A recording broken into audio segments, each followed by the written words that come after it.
Hello and welcome back to the English Learning Podcast. I'm Jason, your host, and as always, I'm joined by my wonderful co-host, Julia. Hey, Julia, how are you today? Hi, Jason.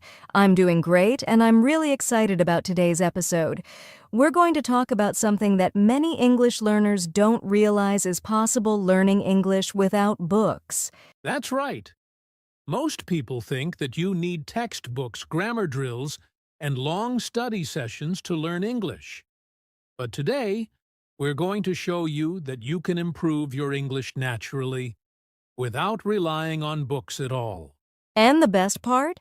It's fun, practical, and something you can do every single day without feeling like you're studying. Exactly.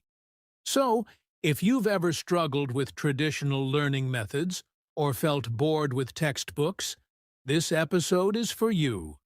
Stick with us until the end, because we'll be sharing some amazing tips that can completely change the way you learn English. Plus, we have some real-life examples, fun techniques, and a few surprises along the way.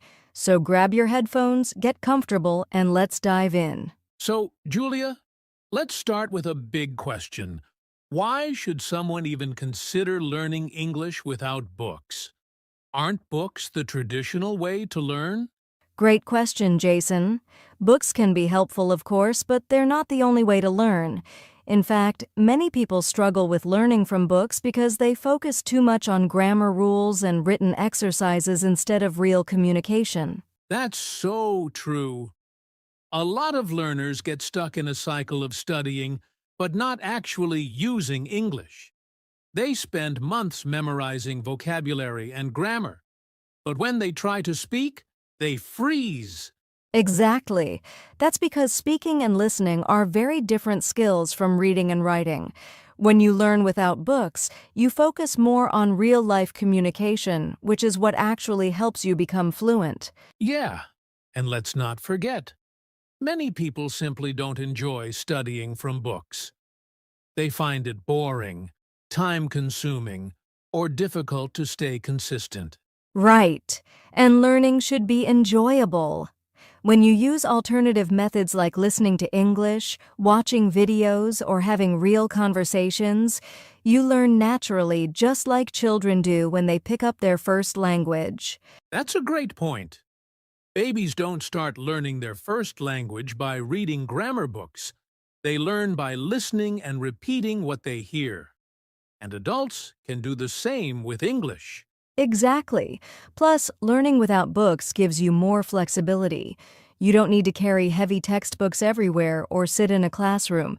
You can learn anytime, anywhere on your phone while commuting, or even while doing daily activities. That makes learning English fit into your lifestyle instead of feeling like a chore. And honestly, it can be a lot more effective because you're learning in a way that matches how people actually speak in real life. That's why today we're going to share some of the best ways you can improve your English without ever opening a textbook. So if you've been struggling with books, don't worry, we've got you covered. All right.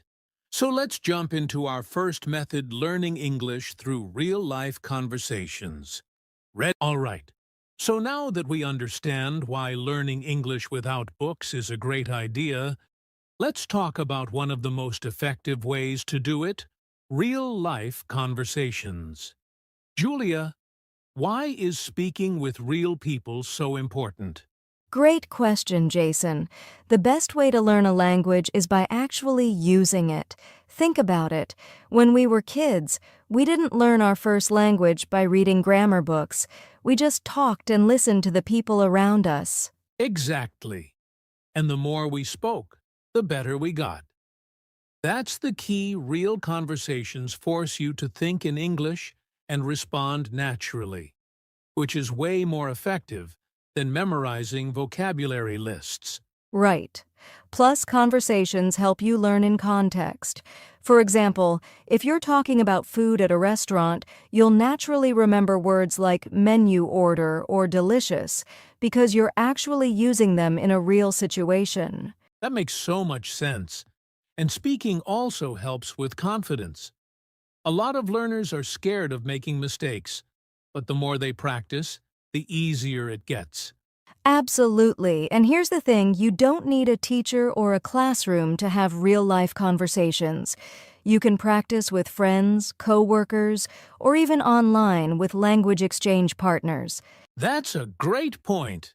And if you don't have someone to practice with, here's a fun trick talk to yourself. I know it sounds silly, but it really works. Yes, you can describe what you're doing, like, now I'm making coffee, or imagine a conversation in your head. It helps you think in English and get comfortable with speaking. That's such an easy way to practice. And if you want to make it more interactive, you can also use apps like HelloTalk, Tandem, or Speaky to chat with native speakers or other learners. Exactly. And if you're shy, start small. Order food in English, ask for directions, or just say hello to someone in English. Every little conversation helps. That's great advice. The key is to speak as much as possible, even if you make mistakes. Remember, fluency comes from practice, not from perfection. Yes. So, if you're listening right now, here's your challenge today. Try to have at least one conversation in English, even if it's just a short one. You'll be surprised at how much you learn. That's a great challenge. All right, now let's talk about another fun way to learn English without books, movies, and TV shows. All right, now let's talk about one of the most fun ways to learn English watching movies and TV shows. Julia, why is this such a great method? Because it's entertaining and effective. When you watch movies and TV shows in English, you hear how native speakers actually talk. You pick up real-life expressions, slang, and natural pronunciation without even realizing you're learning. That's so true! And it's way more enjoyable than memorizing words from a textbook. Plus, you can actually see how people use body language and expressions when they speak. Exactly. And the best part? You can learn at your own pace. If something is too fast, just pause, rewind, and listen again. You can also use subtitles to help you understand. That's a great tip. Speaking of subtitles, what's the best way to use them? Should learners always watch with subtitles in their native language? Not necessarily. If you're a beginner, it's okay to start with subtitles in your native language. But as you improve, switch to English subtitles that way, you connect the words with their sounds and meanings. Yes! And once you feel more confident, try watching without subtitles at all. It might be hard at first, but it really trains your ears to understand spoken English. Right. And another fun trick is to repeat what you hear. If you like a phrase or sentence from a movie, pause and say it out loud. This helps improve your pronunciation and speaking rhythm. I love that idea. And choosing the right kind of show is also important. If you're a beginner, don't start with complicated movies full of difficult words. Try watching sitcoms like Friends or The Big Bang Theory. Yes, or even animated movies like Finding Nemo or Toy Story. They use simple, clear English that's easy to understand. Great suggestions. And remember, don't stress if you don't understand everything. Just enjoy the show and let your brain absorb the language naturally. Exactly. So, if you're listening right now, your challenge is to watch at least 10 minutes of an English TV show or movie today. Try to notice new words and phrases, and maybe even repeat some lines. That's an awesome challenge. And now, let's move on to another powerful way to learn English listening to podcasts and audiobooks. All right, now let's talk about one of the most fun ways to learn English watching movies and TV shows. Julia, why is this such a great method? Because it's entertaining and effective. When you watch movies and TV shows in English, you hear how native speakers actually talk. You pick up real-life expressions, slang, and natural pronunciation without even realizing you're learning. That's so true. And it's way more enjoyable than memorizing words from a textbook. Plus, you can actually see how people use body language and expressions when they speak. Exactly. And the best part? You can learn at your own pace.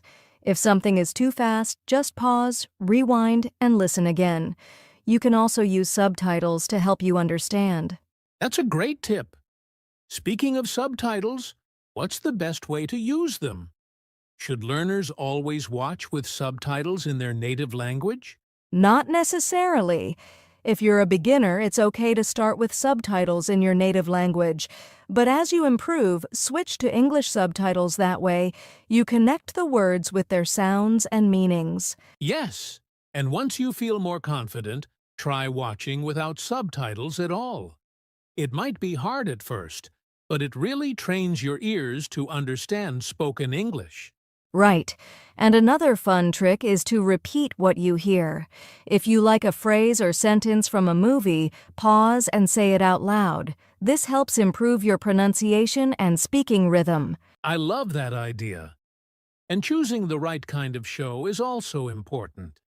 If you're a beginner, don't start with complicated movies full of difficult words.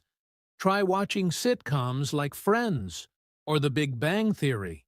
Yes, or even animated movies like Finding Nemo or Toy Story. They use simple, clear English that's easy to understand. Great suggestions. And remember, don't stress if you don't understand everything. Just enjoy the show and let your brain absorb the language naturally. Exactly. So if you're listening right now, your challenge is to watch at least 10 minutes of an English TV show or movie today. Try to notice new words and phrases, and maybe even repeat some lines. That's an awesome challenge. And now, let's move on to another powerful way to learn English, listening to podcasts and audiobooks. Ready, Julia? Let's do it! All right, Julia.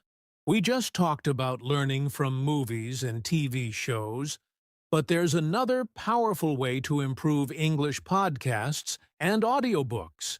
Why do you think these are so effective? Podcasts and audiobooks are amazing because they help you immerse yourself in English, even when you're busy. You can listen while commuting, exercising, or even doing household chores. That's such a big advantage. Unlike reading a book, you don't have to sit down and focus. You can learn on the go. Exactly. And another great thing is that you hear natural pronunciation, rhythm, and intonation. This helps you get used to how English is actually spoken in real conversations. That's a key point. A lot of learners struggle with listening because textbook English is different from real spoken English. But when you listen to podcasts, you get used to different accents and speaking styles. Right. And the best part? There are so many podcasts and audiobooks for different levels. If you're a beginner, you can start with slow and clear English podcasts. And if you're advanced, you can listen to native-level content. Yes, and for those who love stories, audiobooks are fantastic. They improve your vocabulary, listening skills, and even your imagination, all at the same time. Exactly. And here's a tip. If you listen to something and don't understand everything, don't worry. Just focus on getting the main idea instead of trying to understand every single word. That's so important.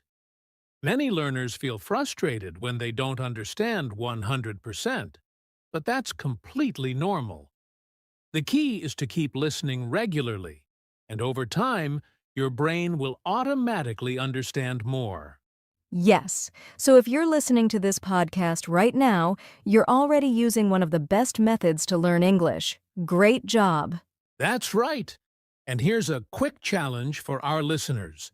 Find a podcast or audiobook in English today and listen to at least 5 minutes. Even just a few minutes a day can make a big difference. Love that challenge.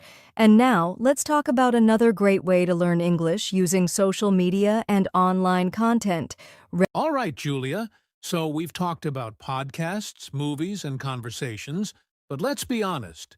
Most people spend hours on social media every day. So why not use it to learn English? Exactly, Jason. Social media isn't just for fun.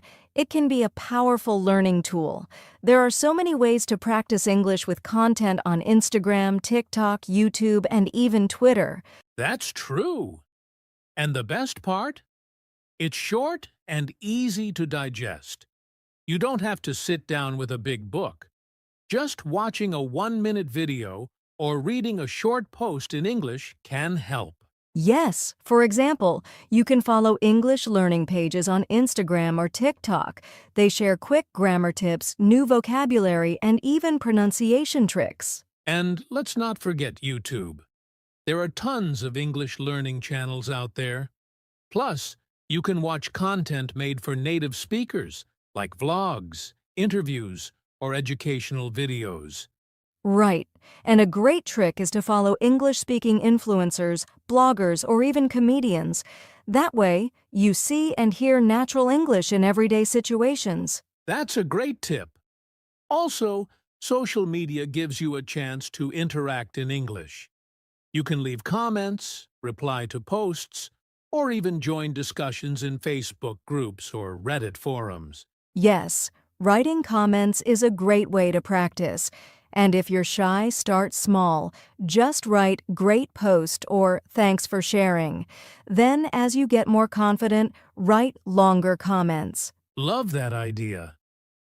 And here's another trick. Change the language settings on your phone and apps to English.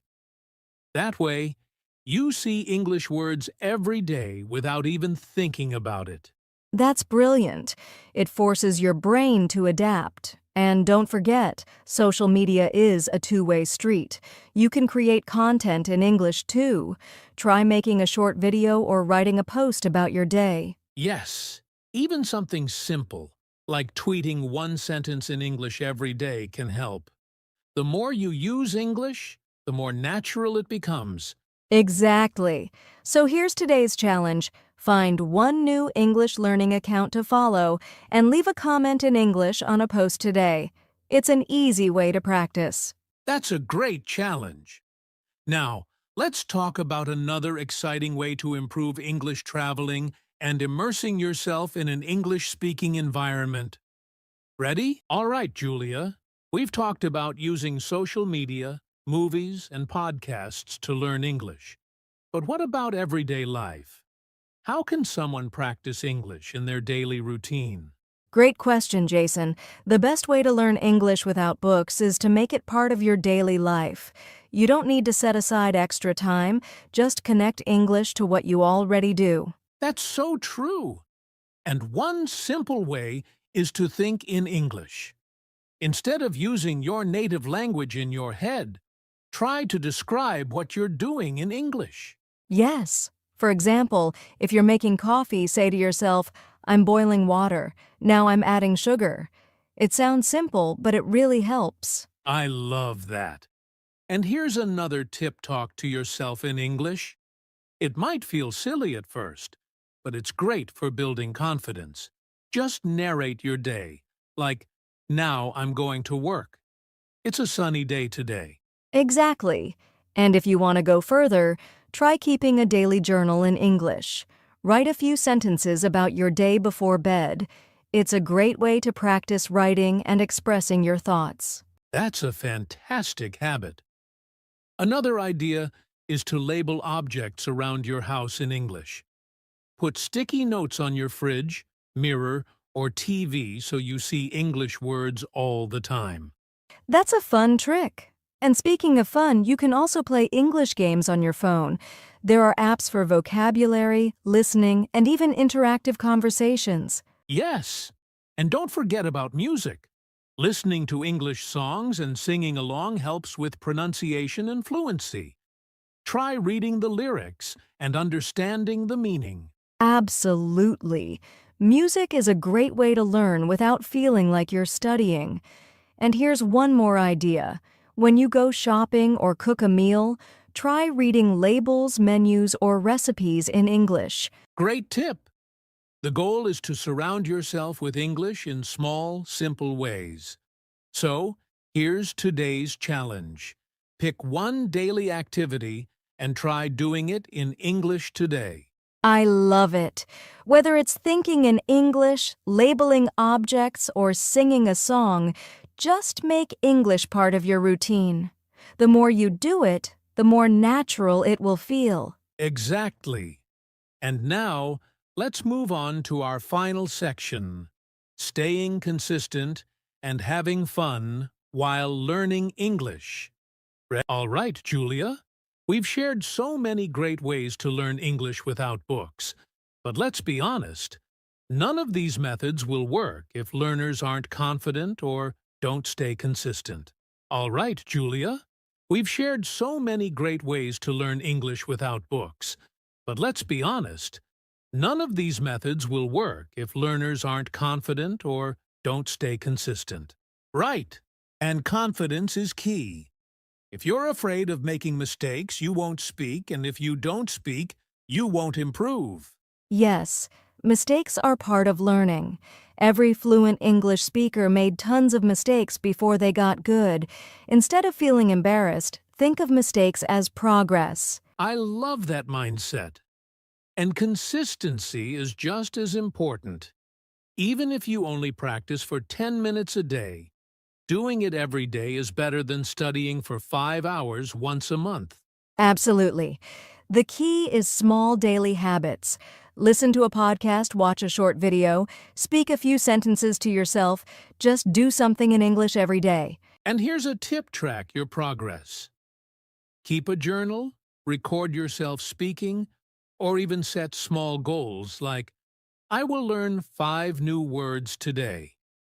Seeing your improvement will keep you motivated. That's a great idea. And remember, learning English should be fun. Don't force yourself to study in a way that feels boring. Find what excites you and enjoy the process. Exactly. So here's our final challenge. Pick one small English habit and stick with it for the next 7 days. It could be listening to a podcast, speaking out loud, or writing one sentence a day. That's a perfect challenge. And don't forget, stay confident, be patient, and enjoy your English journey. Well said, Julia. And with that, we're wrapping up this episode. Thanks for joining us, and keep learning English without books. See you next time. See you next time. Keep practicing and have fun. All right, Julia. Before we wrap up, let's give our listeners some final tips to help them succeed in learning English without books. Great idea, Jason. My first tip is, don't wait for the perfect moment to start, just start now. Even if you feel nervous, use the methods we shared today and take action. That's so important. And my tip is, immerse yourself in English every day. Whether it's listening to a podcast, watching short videos, or thinking in English, just keep going. Yes, and here's another one. Don't be afraid to make mistakes. Every mistake is a lesson, so instead of feeling embarrassed, learn from it and move forward. Exactly. And my final tip, enjoy the process. Learning a language should be fun, not stressful. Choose content and activities that excite you, and learning will feel natural. I love that. So to all our listeners, here's your challenge. Pick one method from today's episode and start using it right now. Whether it's watching an English video, speaking to yourself, or commenting on a post, just do it. Yes, and don't forget to subscribe to our podcast so you never miss an episode. Also, share this podcast with your friends who want to learn English in a fun and natural way. That's right. And if you have questions or want more tips, let us know in the comments or on social media. We Ford love to hear from you. Thank you for joining us today. Keep practicing, stay confident, and remember you can learn English without books. See you next time. See you next time. Keep learning and have fun.